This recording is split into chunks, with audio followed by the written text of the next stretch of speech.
महेश्वर के अंदर हुई कैबिनेट बैठक को लेकर बीजेपी प्रदेश अध्यक्ष वीडी शर्मा का बयान सामने आया है, जिसमें उन्होंने कैबिनेट में लिए गए ऐतिहासिक निर्णयों का उल्लेख करते हुए बताया कि कैबिनेट में शराबबंदी की ओर बढ़ते कदम परिलक्षित होते हैं, जिसमें सभी 17 धार्मिक शहरों में पूर्णतः शराबबंदी का निर्णय एक साहसिक कदम है, जिसके लिए सीएम का आभार है कि ऐसे ऐतिहासिक निर्णय के लिए शराब दुकानों को शिफ्ट नहीं पूर्णतः बंद किया गया।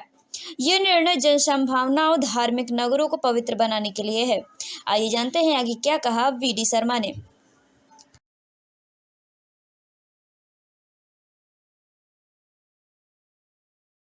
सभी पत्रकार मित्रों का स्वागत है। आज महेश्वर के अंदर भारतीय जनता पार्टी की सरकार ने हमारे मुख्यमंत्री डॉक्टर मोहन यादव जी के नेतृत्व में जो कैबिनेट महेश्वर के अंदर संपन्न हुई है, ऐतिहासिक निर्णय महेश्वर की कैबिनेट में हमारी सरकार ने डॉक्टर मोहन यादव जी ने लिए हैं। इसलिए आज माननीय मुख्यमंत्री जी ने कैबिनेट के अंदर अपनी दृढ़ इच्छा शक्ति और शराबबंदी की ओर बढ़ते हुए कदम आज इस कैबिनेट के निर्णय में परिलक्षित होते हैं। मध्य प्रदेश के उन सभी धार्मिक शहर जिनकी मान्यता मध्य प्रदेश के अंदर एक धार्मिक शहर के नाते से है, चाहे उज्जैन होगा, चाहे महेश्वर होगा, चाहे मैहर से लेकर के पन्ना नगर, ऐसे कई हमारे स्थान जो धार्मिक नगरी के नाम से मध्य प्रदेश के अंदर जाने जाते हैं, ऐसे 17 स्थानों पर पूर्णतः शराबबंदी का निर्णय ये सरकार का ऐतिहासिक कदम है। मैं माननीय मुख्यमंत्री जी की दृढ़ इच्छा शक्ति का स्वागत करता हूं और इस बात के लिए सरकार का कैबिनेट का हम आभार व्यक्त करते हैं कि माननीय मुख्यमंत्री जी ने, हमारी सरकार ने ऐतिहासिक निर्णय किया है।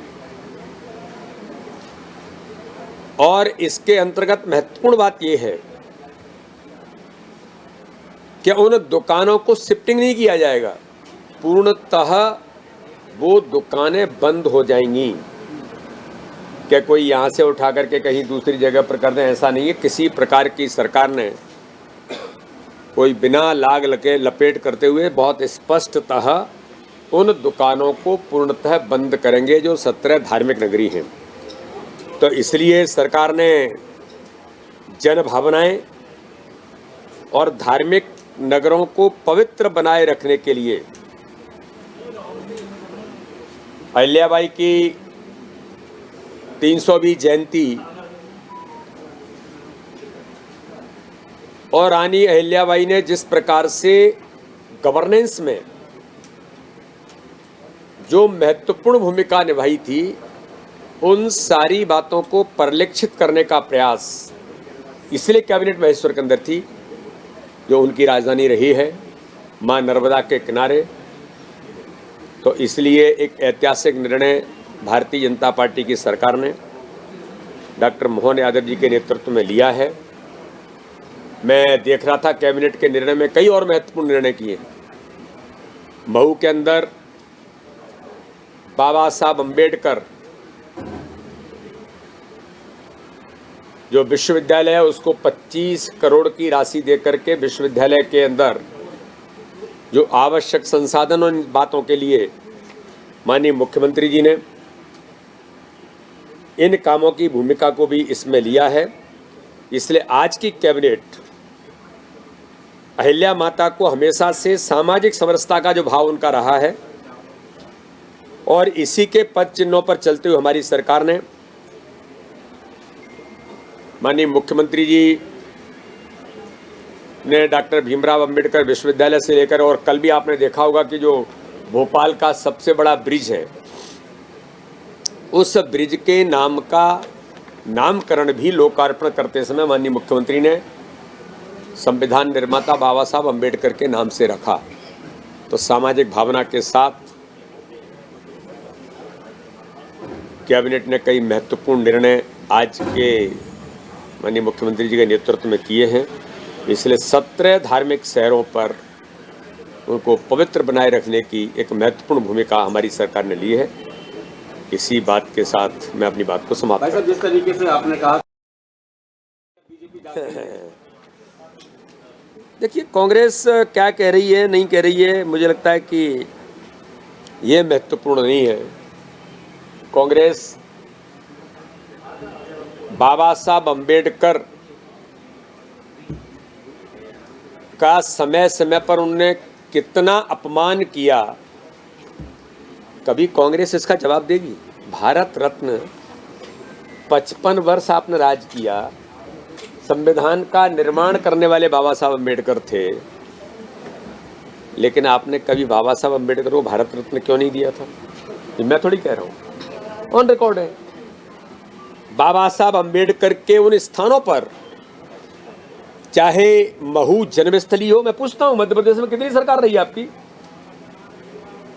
क्यों नहीं जन्मस्थली के बारे में आपने विचार किया था? विचार किसने किया था? तो श्रद्धेय सुंदरलाल पटवा जी ने, फिर शिवराज सिंह चौहान ने, और आज हमारे मुख्यमंत्री जी लगातार उस काम में लगे हैं। तो हम ये नहीं कहते, केवल कहना आरोप लगाना मात्र ये राजनीति नहीं है। जनता आज ये मानती है कि देश के अंदर बाबा साहब अम्बेडकर के विचारों को जमीन पर उतारने का काम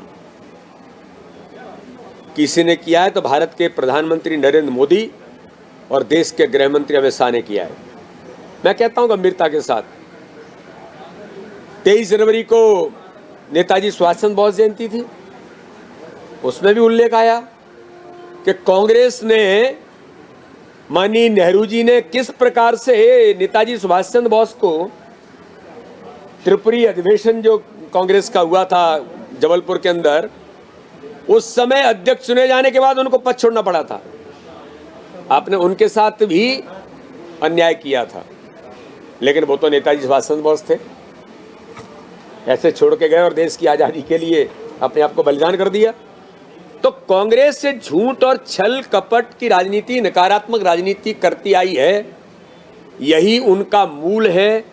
तो केवल आप झूठ बोलना चाहते हैं, जनता जानती है बाबा साहब अम्बेडकर के लिए और बाबा साहब अम्बेडकर के विचारों के लिए किसने काम किया है। भाई साहब, प्रधानमंत्री जी के चित्र के साथ